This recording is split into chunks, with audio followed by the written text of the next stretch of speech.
កោះកងថិនក្នុងចិនខ្ញុំជាឋានសួគ៌សងភិរមតែមសានសុខុមដែលខ្ញុំស្នេហាទិនតភៀមទាំងឡាយផ្សំផ្សាយគុណធាគឺជាគ្រឿងអលង្ការមករចនាសម្រស់កោះកងស្រមៃដូចថិត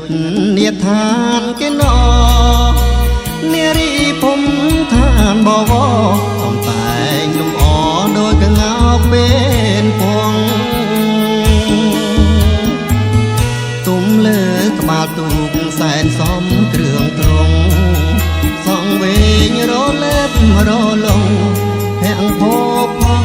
ដូចកែណរៃចំចិត្តកយគុណ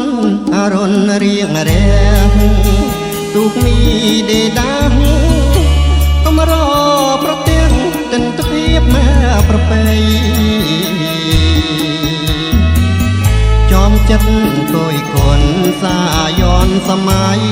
រលករលេងចាំងរស្មីដូចពេជ្រឆ្នៃរញ្ចនានារីស្លៀកពាំងឆ្លុះពណ៌ក្រុមយ៉ាងអង្គុយក្រោមដើមកោងកាងសំអិតសំអាងងូទឹកដ៏ថ្លាខ្លាំងស្លៀងពាំងថ្មីអាវស្ដាងសង្ហាខ្យល់ផាត់មកប៉ះកាយាគប់នេត្រាបុផាកោះក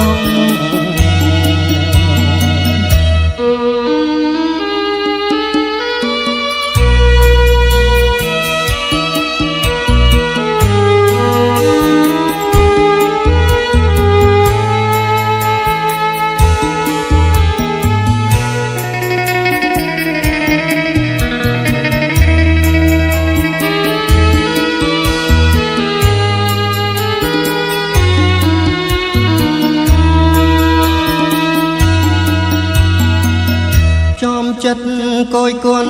អរុនរៀងរះទូកមីដេដាកំរ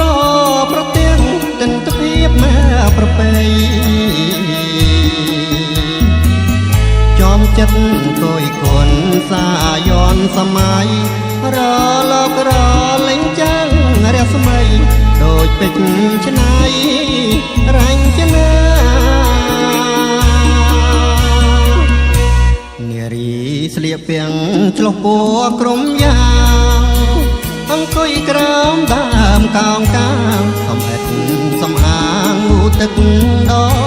ថ្លាខ្លាំងស្លៀងពាំងថ្មីអាវស្ដាងសង្ហាខ្យល់ផាត់មកប៉ះកាយាគប់នេត្រាបុផាកោះកង